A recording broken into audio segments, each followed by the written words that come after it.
کتاب الطہارہ حضرت سلمان فارسی رضی اللہ تعالیٰ عنہ بیان فرماتے ہیں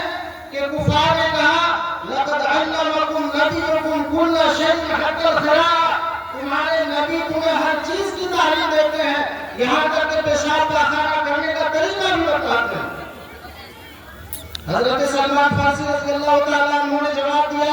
اس میں چڑھانے کی کوئی بات نہیں ہے، یہ ہمارے مذہب کی خوبصورتی کی دلیل ہے، ہمارے نبی محمد رسول اللہ صلی اللہ علیہ وسلم نے ہمیں ہر چیز کی تعلیم دی ہے۔ اور تم لوگ جو کہہ رہے ہو کہ پیشاب پاخانہ کرنے کے آداب بھی بتلائے ہیں، واقعی نبی کریم صلی اللہ علیہ وسلم نے ہمیں اس چیز کی بھی تعلیم دی۔ لقد نہانا ان نستقبل القبلۃ لغائط و بول، ہمارے نبی جناب محمد رسول اللہ صلی اللہ علیہ وسلم نے ہمیں اس بات سے منع فرمایا ہے کہ جب ہم پیشاب کرنے بیٹھیں یا پاخانہ کرنے بیٹھیں تو قبلے کی طرف رخ نہ کریں، قبلے کی طرف پیٹھ نہ کریں۔ وَأَن نَّسْتَنْجِيَ بِأَقَلَّ مِنْ ثَلَاثَةِ أَحْجَارٍ، اور اگر کہیں چلے جائیں جہاں پہ پانی میسر نہ ہو، جنگل میں، صحرا میں، کہیں سفر میں جہاں پہ پانی میسر نہ ہو، پیشاب کرنے کی ضرورت پڑے، پاخانہ کرنے کی ضرورت پڑے، تو وہاں کم سے کم 3 پتھر استعمال کرنا ہے۔ 3 پتھر سے کم میں آدمی استنجا نہ کرے، اس بات سے بھی ہمارے نبی جناب محمد رسول اللہ صلی اللہ علیہ وسلم نے منع فرمایا۔ میرے دوستو، کہنے کا مطلب یہ ہے کہ اسلام ایک خوبصورت مذہب ہے، اس مذہب کے اندر ہر چیز کی تعلیم موجود ہے، اور اسی مذہب کے اندر داخل ہونے کے لیے اللہ تبارک و تعالیٰ نے اس آیت کریمہ کے اندر کہا یا ایھا الذین آمنوا ادخلوا فی السلم کافہ، اے ایمان والو اسلام کے اندر پورے طور پر داخل ہو جاؤ۔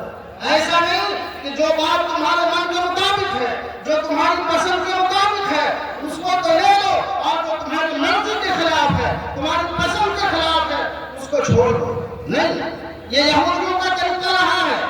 اللہ تبارک و تعالیٰ نے یہودیوں کے اس طریقے کو بیان کرتے ہوئے قرآن کریم کے اندر ارشاد فرمایا أَفَتُؤْمِنُونَ بِبَعْضِ الْكِتَابِ وَتَكْفُرُونَ بِبَعْضٍ، کیا تم لوگ کتاب کے بعض حصے پر ایمان لے آتے ہو جو تمہارے من کے مطابق ہے، جو تمہاری پسند کے مطابق ہے، اس پہ تو عمل کرتے ہو، اور جو تمہارے من کے مطابق نہیں، تمہاری پسند کے مطابق نہیں، اس کا انکار کر دیتے ہو۔ اگر ہمارے اندر بھی یہ شیوا ہے، ہمارا طریقہ بھی یہی ہے، مرضی کے مطابق ہم اسلام پہ چلیں گے،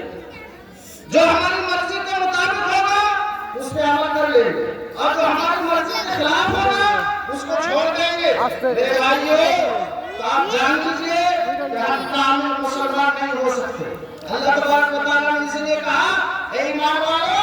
اسلام کے اندر پورے طور پر داخل ہو جاؤ، چاہے عقیدہ کا معاملہ ہو، چاہے عبادت کا معاملہ ہو، چاہے اخلاقیات کا معاملہ ہو، چاہے معاشرت کا معاملہ ہو، ہر چیز کے اندر اسلام نے جو ہمیں تعلیم دی ہے اس کو فالو کرنا پڑے گا۔ آج اگر ہم اپنے عقیدے کا جائزہ لیتے ہیں تو عقیدے کے اندر بہت زیادہ گڑبڑی پائی جاتی ہے۔ ہم کو یہ ایمان فری میں ملا ہے، اس لیے ہمیں اس کی وقعت کا، اس کی قیمت کا اندازہ نہیں، ایمان کی عظمت کا اندازہ نہیں ہے۔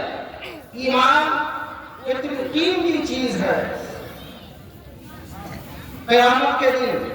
جو لوگ حالت کفر میں چلے جائیں، حالت کفر میں جن کا انتقال ہو جائے گا، اب ان کو لگے گا کہ ہمارا ٹھکانہ اللہ تبارک و تعالیٰ جہنم کو بنائے گا، وہ کیا کہیں گے؟